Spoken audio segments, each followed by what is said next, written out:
The Nintendo comic that's really difficult to find information about online. Not necessarily just because it was limited to a handful of European regions, but because of the name, Club Nintendo.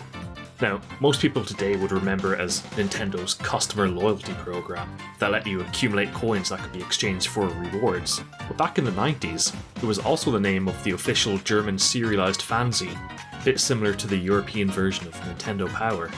It ran bi-monthly from 1989 till 2001 and had some rather unique stories involving Nintendo's flagship characters.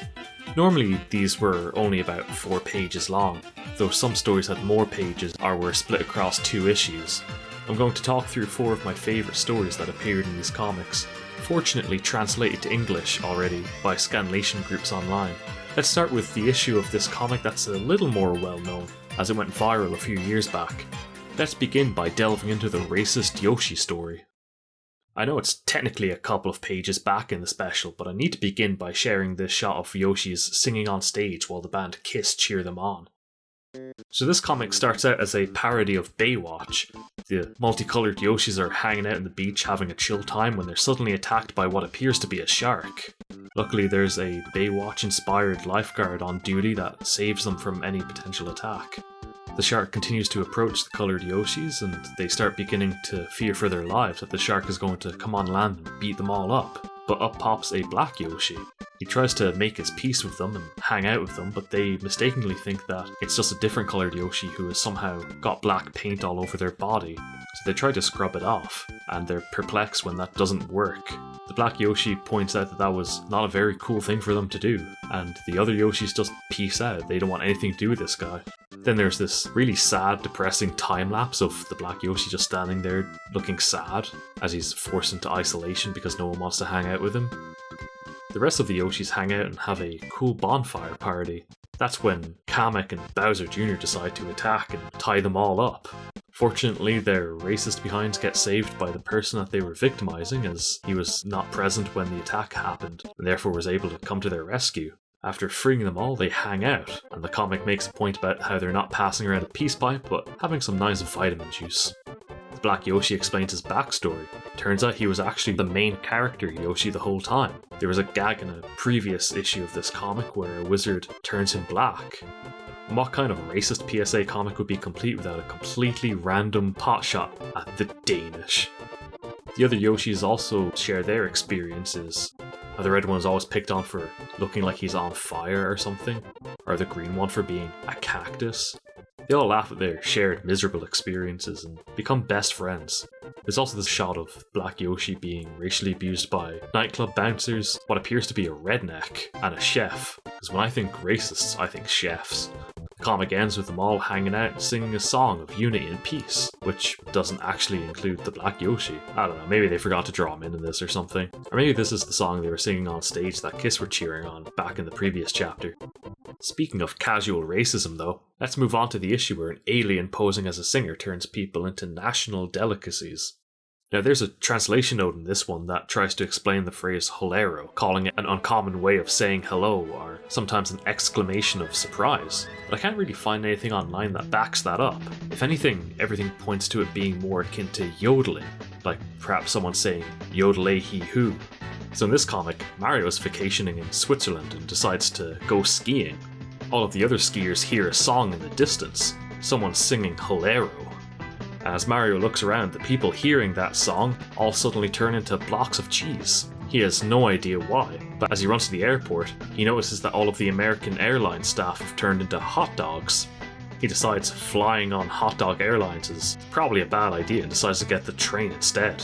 He then meets up with a character called Tick-Tock from Zurich. I guess he didn't transform because he was a clock all along, and I guess clocks aren't edible. Mario also finds Bomberman, and the three of them hang out and try to figure out what in the holy hell is happening. When they end up in Germany, they find that everyone's turned into cutlets with french fries for hair. On yet another train, they bump into a toad who's having a bath in a Koopa shell. He explains that an alien force is planning to invade the Earth, and is using Holero as a way to metamorphise everyone into obedient food items of some sort. He also informs Mario that the only solution to saving humanity is to embark on a pilgrimage to the Taj Mahal before promptly disappearing. Mario doesn't quite go to the real Taj Mahal, but mistakenly thinks that a restaurant with the name Taj Mahal is the right place. As they go in, they encounter what I can only assume is Eminem. Like seriously, that's just Eminem, right? I'm not making that up. He calls himself Mago the Omniscient, and explains to Mario that he has the power to transform toilet brushes and zippers, and with that, and nothing else, he has to go save the world. Mario finds that singer on tour again, and decides to go to that concert and stop his evil plan from transforming the rest of humanity into food items and acquiring global domination. Now, I'm not really sure who this guy is. The Mario Wiki suggests that he's a singer called Hino, but Hino seems to have distinctive blonde hair and shades, which doesn't really match this character. The closest I could find is a singer and entrepreneur called Bruno Heine, and even that doesn't really fit. But if you know who this is, please let me know. I'd be very interested to know who this actually is meant to be satirizing, if anyone. After being accused of nearly becoming a cannibal, Mario canonically becomes a vegetarian for the rest of his life. So if you ever see a piece of media where Mario's eating meat, that's breaking lore, man. That's totally not canon. Some passengers on the train also tried to listen to Song in the Jukebox, but Bomberman swiftly deduces that that must be the evil Hallowe'en song, throws a bomb at it to blow it the fuck up, because, you know, how else are you going to stop people listening to music? As Mario, Bomberman and TikTok approach the arena, they're surrounded by UFOs. They decide to sneak past all of these UFOs by donning Men in Black inspired gear. Yep, that sure is aliens in the soup kitchen. Trying to figure out what best to do, the crew decide to hide in the bathroom where Mario remembers, oh yeah, I can transform toilet brushes into zippers. That was the thing Eminem taught me earlier. So he uses it to turn a toilet brush into a zipper so that they can sneak through a wall. Heine then reveals his true form, Cthulhu, or KKDU as this comic calls him, the Third Moronic Ordnance Commander.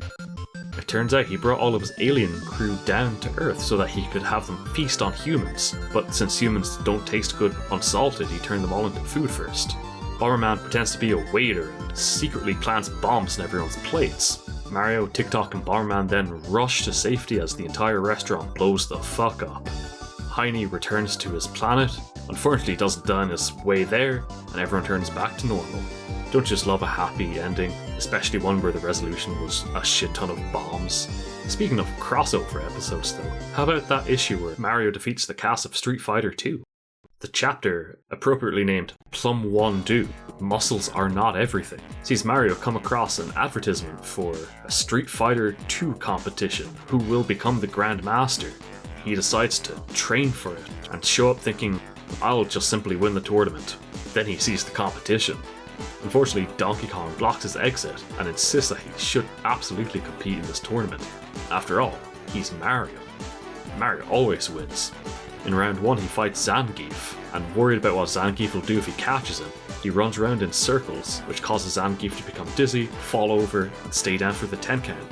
Round 2 sees him go up against Chun-Li, and for some reason he assumes she's going to kiss him. I have no idea what the fuck Mario thinks on a regular basis. Chun-Li tries to beat the ever-loving crap out of him, as you would expect, but then Mario reaches under his hat and pulls out his lucky feather, only instead of using it to give himself a cape, he uses it to tickle her thigh, which apparently is her weak point, causing her to laugh. And she just stays down as he tickles her for 10 seconds, in probably the most uncomfortable ending to a fight I've seen in quite some time. In round 3, Mario tries to sneak a quick bit of potassium to keep himself topped up for the fight. Turning around, he decides to throw it Mario Kart style, using the peel to cause Blanca to trip over and stay down for the 10 count. And then in round 4, the final round, he goes up against Dal Sim. Mario ducks the fireballs that he spits, and then pulls out a bucket of water, dousing Dal Sim with it. Dal Sim then bemoans that he only bathes once a year and was proud of being dirty. In fact, even Mario keeps calling him stinky, and I guess we just learned nothing from that Yoshi racism PSA from earlier. Dal Sim tries to kick him with his extended legs, and Mario grabs him and ties him up into a giant human knot, from which he can't sit up and beat the 10 count. Mario is declared the winner of the Street Fighter 2 tournament. Take that in Bison. The M stands for Mario. Well, these stories are pretty weird, but at least Mario never used the Necronomicon to turn himself into a woman. Oh my kidney totally fucking did that. Super Mario and the Night of Horror, obviously the Halloween-inspired issues, and a two-parter. Mario and Peach are hanging out, having some takeaway, and just as they're about to embrace, Halloween shenanigans happen.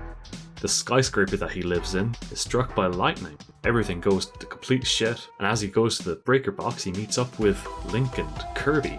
Yeah, they just all live together in the Nintendo skyscraper in Brooklyn. That's the deepest Nintendo lore you'll ever hear. The room closest to the circuit breaker has some murmuring and a light shining through from it, so Mario, Link and Kirby decide to check out what the holy hell is happening in there. The answer is, well, holy hell. We've got a Jason, Chucky, Leatherface, you know, all the classic Halloween villains. And Wario. The demon Abagor is trying to summon his hellish forces to Earth and request the aid of Wario in summoning them. For some reason, Wario is the real estate owner of the skyscraper that everyone lives in. Wario doesn't listen to a goddamn thing he's saying and just says, okay, get to the part where you pay me. Abagor doesn't have money per se, but he does say, how about I pay you in I will mind control Princess Peach into loving you, so that you can cuck Mario. And apparently that's enough payment for Wario. Wario signs over the deed of the skyscraper to Abagor, and hell is unleashed in Brooklyn. Kirby runs off and accidentally stumbles across Van Helsing's gear. Zelda and Mario, top weapon experts that they are, decide to pick up the iconic weaponry and go to war against the forces of hell. Holy shit, look at evil/good evil Mario. Looks fucking terrifying. God damn, look at Kirby. How do you make Kirby look evil? Also, I just love this picture of Chucky wearing Mario's outfit. The Nintendo 3 decide to run riot on everyone, and you just get frame after frame of them pummeling zombies, Jason, Frankenstein, etc. into submission. Like holy shit, Kirby is just hyper beaming people. Mario goes down to the basement where Peach said she was going to run and hide in, but gasp, she's been turned into a zombie. Trying to figure out a way to reverse the curse, they stumble across a strange cube, almost Yu-Gi-Oh! Millennium Puzzle-esque. They all get Persona 4'd into the TV, the fridge, and the toilet, ending up in some weird graveyard. They just casually find the Necronomicon lying around there. Mario tries to cast a spell to see if that'll help them, but all it does is turn the three of them into women. They try to hunt down Abagor, and are kindly invited inside, because they don't look like a threat anymore, except the villains see through their disguise and decide to beat them up anyway. Abagor revealed that they had been, in fact, summoned to hell. So if you ever need an image where Mario, Link, or Kirby are in hell, well, this is the comic for you. Abagor sicks all of his minions on them, and they flip through the Necronomicon until they find the Van Helsinator spell, and decide to go Castlevania on their asses. God damn, look at all of these shots. Though the best part of this comic to me, and by extension the entirety of the Club Nintendo comics, is this shot here where they go back to the zombie Princess Peach, and she says, and I quote, "Your mother scrubs toilets in hell." If you know what the original line is that they're spoofing, you'll immediately cop on to why I think this is the wildest thing in a Nintendo series. Your mother sucks cocks in hell, Karis, you faithless swine. So for Nintendo to have parodied this in a comic is absolutely fantastic. 10 out of 10 Nintendo. Luckily, Van Helsing Mario has figured out how to reverse the curse and fixes Princess Peach, and they use the Necronomicon to get back to a sense of normality. They end up in some folk music festival and make some gags about it being worse than hell. I guess that speaks volumes for how bad German folk music is.